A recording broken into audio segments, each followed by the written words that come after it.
morning. My name is Liam McLaughlin. I'm joined by Caleb Dang, Angelica Cruz, Elena Corellis, and Rafael Ventura. We will be examining the fast food industry and its effect on American society with the claim that the fast food industry has a negative effect on American society. Our solution is government control over the industry. On the social aspect of America's dependence on fast food, there are two main factors. One, lifestyling and working conditions, and two, convenience. As seen on the yellow line up here on this chart, the sales percentage of fast foods has increased tremendously throughout the years.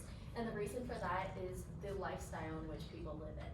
This means that people have become more reliant on fast foods because it is easier than dining in at a restaurant or even preparing a more home-cooked meal. From a 2017 case study, the typical stereotypes of poor people being the highest consumers of fast foods in the United States have been proven wrong for the reasons that no matter the income or social status, consumers focus on quick and easy purchases. As seen on the blue line here in this second chart, the price for healthier foods, food options have grown twice as much as the prices for unhealthier food options. When purchasing food, the highest prices include foods like vegetables, fruits, beef, and porks, while lowest priced foods include the fatty options like oils, cheese, salt, and sugars, which just proves the point that choosing unhealthier options are that much easier. The other main factor to overdependency on fast foods is convenience. The biggest reason that fast foods are doing so well is based on how easy it is to already get prepared foods. Since the 1950s, there has been a cultural change where more women are getting into the workforce, which leads to the need for simply easily prepared meals, which fast food provides. As they work during the day, the time to come home to create a healthier meal is very limited. So convenience in today's society is often considered to be doing multiple things at one time. A study from the U.S. Library of Medicine mentions that people most commonly combine eating with other activities. As seen in these two images here, like watching TV and driving, along with other daily things. In this case, the quality of food or healthiness doesn't matter at all, but eating becomes a task without any thought. Now, the fast food industry relies on mass-produced foods, which requires an enormous amount of animal products. Because of this, the fast food industry has switched from using small family farms to raise their animals to using industrialized facilities known as factory farms to raise their animals, with 90% of the country's livestock are now being raised here.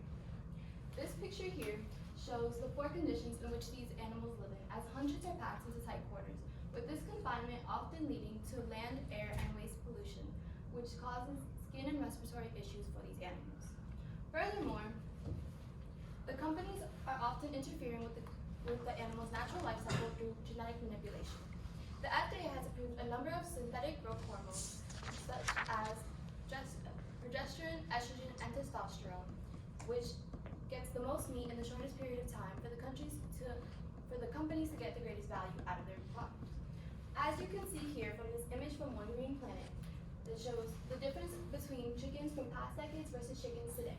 As you can see, it is more than doubled in size, which has had a devastating impact on these chickens as they're simply not meant to carry this extra weight. So their legs are left unable to walk properly because they are not meant to carry it. Now, regardless, fast food is still a staple in American society. The population spends about $50 billion a year on the industry, with Partners for Your Health stating that about half of people dine out at least once a week. Because of this rising popularity has also come a rise in carbon emissions. This chart here from Climate News shows the number of carbon emissions from a number of production items. As you can see, beef is leading the way, releasing 27 kilograms of carbon. This is an issue as beef is the foundation for a majority of these fast food companies. The problem with this is that it interferes with the greenhouse effect due to the increase of burning fossil fuels. This extra carbon has led to a rise in global temperatures, with most companies doing nothing to stop their carbon footprint. Possibly one of the most notable negative impacts of America's reliance on fast food is the health impacts. Let's start with how it causes heart disease. Fast food uses plenty of inexpensive ingredients, one of the most notable being sodium. Sodium can be used for adding extra flavor, preserving food, and preventing bacterial growth. But according to the CDC, the overconsumption of sodium can lead to heart disease. Heavy sodium consumption can be especially dangerous for those with pre-existing heart conditions. The Center for Disease Control says about 75 million American adults have high blood pressure, which is about every 1 in 3 adults. To see an example of high sodium fast foods, see Panera Bread's full bacon turkey burger, which contains 2,800 milligrams of sodium. Meanwhile, the American Heart Association recommends a daily intake of 1,500 milligrams of sodium. That means that one sandwich from Panera Bread, there's 1,300 more milligrams of sodium than you're supposed to consume in a single day. These fast food companies are packing their foods with cheap and unhealthy ingredients, putting the American people at risk of heart disease. To continue, fast food is one of the reasons why so many Americans suffer from obesity. According to the Center for Disease Control, about 40% of all Americans are obese. Obesity can lead to an increased risk of heart disease, strokes, diabetes, and lower self-esteem. Fast food being a heavy part of people's diets is a direct cause of obesity. In a study done by the University of Minnesota, they found that as the amount of fast food being consumed by Americans increased, so did the number of obese American adults. This shows a direct relationship between fast food consumption and obesity. If you take a look at this graph right here from A&R News, you will also see a direct relationship between restaurant density and obesity. Meaning, the more fast food restaurants in a single area, the more obese American adults will be in the area as well. Obesity is simply another way that the fast food industry negatively affects American society. So my partners have talked about their negative impacts on American society, yet some of the most positive impacts can be seen within the American economy. The fast food industry provides millions of jobs to the American people, wages to working class families, and has created a great influx on the American economy. According to this chart provided by the National Center for Biotechnology Information, I'd like you to take a look at these blue bars. So as of 2007, there was a total of 23 million workers in the fast food industry. With this great amount of people working, along with the great amount of consumers in fast food businesses like McDonald's, Burger King, and Wendy's, there's a great amount of money going into each company. While the amount of people working within the industry is increasing, the economy increases with it. Yet while some may idealize these positive outcomes on the economy, others tend to note the negatives as well. The cheap prices and costs fast food companies spend also equates to the unsustainable, unhealthy work environments. The labor within all aspects of this food industry is well known for being cheap. According to the University of California, Berkeley Labor Center, with jobs paying too little for families to meet their basic needs, a growing number of working families must rely on publicly funded safety net programs to make ends meet. Within this article, it proceeds to note the lack of pay and lack of care within the fast food environments. Even though workers at these companies are getting paid, their pay only tends to be around the line of minimum wage.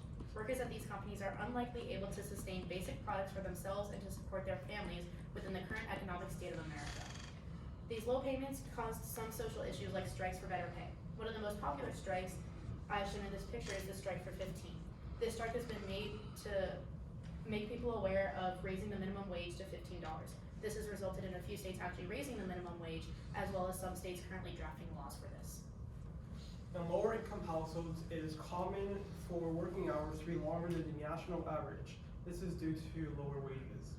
This means that people are more inclined to purchase fast food. The Obama administration came up with a program to hopefully fix this issue called the Healthy Food Financing Initiative. This program would attract supermarkets and create better paying jobs for Americans. The program is not perfect, however. Determining which areas need help is difficult because it is not always apparent if they are in a food desert or not. Look at the southeastern portion of this map. What you're seeing are the different density levels for food deserts. Take a look at this other map. In the same areas where there's a large amount of mid to high food deserts here, you can see there's also a large amount of minorities. The government may feel inclined to invest heavily in these areas, but in doing so, they'll be neglecting other zones. The government has also attempted to make school lunches healthier. Michelle Obama, with help of her husband Barack Obama, created the Healthy Hunger-Free Kids Act. This aims to make school lunches healthier by removing high sodium and high fat meals. Nearly 1/5 of school children, according to the CDC, are obese. This can be seen to lead into adulthood, with 40% of American adults being obese. While the act seems good on paper, it isn't as effective as it seems. Take a look at this graph. One goal of the act was to improve participation in school lunches. Focus on where the HHFK Act was introduced in the National School Lunch Program. In 2014, you can see you can see that from 2013 to 2015, there was barely an increase. However, in the school breakfast program, you can see that there was a steady increase from 2012 to 2015. This points to the program actually being effective. Thank you. Any questions?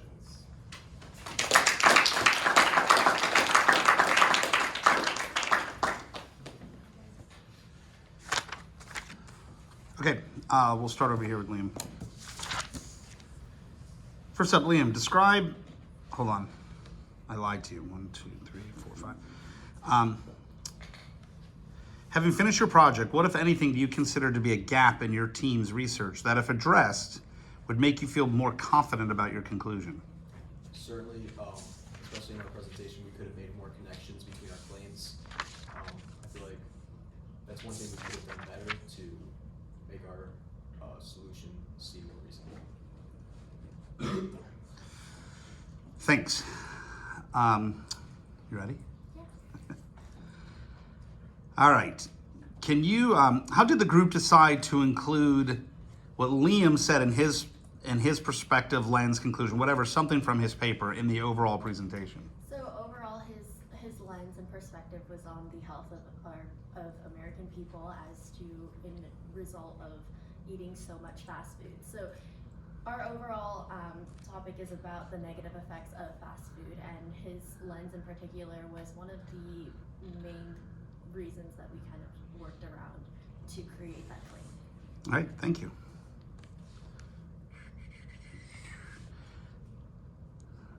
Reflecting on your colleagues' work, which one had the greatest impact on your overall understanding of the problem? I would say that Liam's had the greatest impact because he talked a lot about the health of Americans, and as a result of the fast food industry, so many Americans are suffering from heart diseases and heart conditions and other health problems. Thank you. What's an example of an argument from one of your peers' reports that you didn't use in the presentation? So one of the examples is actually from Liam's paper. So he talked about mainly, one of his points was childhood obesity, and we ended up not including that because throughout our presentation and our papers we realized that it wasn't mainly focused on childhood obesity, and that if we put in the childhood obesity, it changed the focus of what we actually wanted to do, which was the total effect on American society. All right, thanks. Last up, what was the strongest counter argument to your solution that your team identified? The greatest counter argument would be Helena's, where she said that it had a good effect on the economy because of the jobs it created. However, the government control was still needed because of all the other negative effects it had, such as all of our other aspects. You're done, you can breathe.